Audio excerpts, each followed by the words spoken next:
ఒక విచిత్రమైనటువంటి పరిస్థితి ఏంటయ్యా అంటే ఏదైనా సరే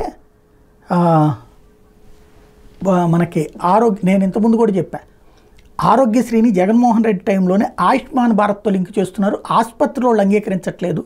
ఓ రకంగా ఆరోగ్యశ్రీ భారాన్ని తగ్గించుకోవడానికి తన నాన్న తీసుకొచ్చినటువంటి దాన్ని తగ్గించే ప్రయత్నం చేస్తున్నాడు. బిల్లులు ఎగ్గొట్టడం ఇవన్నీ ఎందుకు జరుగుతున్నాయంటే శక్తికి మించినటువంటి హామీలు నాడు జగన్మోహన్ రెడ్డి అయినా నేడు చంద్రబాబు నాయుడు అయినా ఇది తప్పించుకోవాలంటే నిదానంగా ఈ భారాలు కేంద్రం మీదకి వెళ్ళిపోవాలి. దానికి అనుగుణంగా కేంద్రం పథకాలు కూడా నడుస్తున్నాయి. ఇప్పుడు మధ్యాహ్న భోజనం అట్లాగే స్కూళ్ళ నాడు నేడు కింద తీసుకొచ్చినాయి సర్వశిక్ష అభియాన్ నిధులు, మధ్యాహ్న భోజనం కేంద్ర ప్రభుత్వ నిధులే. ఇప్పుడు అవి అటు డొక్కా సీతం పేరు పెట్టి కొంత మంచి పని చేశారు చంద్రబాబు గారు.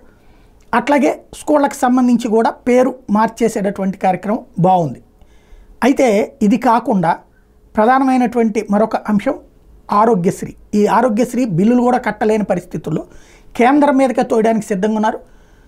ప్రతి ఒక్కళ్ళతో ఆయుష్మాన్ భారత్ కార్డులు తీపిచ్చి కేంద్రం మీదకి పెట్టేయడానికి సిద్ధపడుతున్నారు. తాజాగా గుంటూరు ఎంపీ కేంద్ర మంత్రి పెమ్మసాని ఈ విషయాన్ని ప్రస్తావించారు.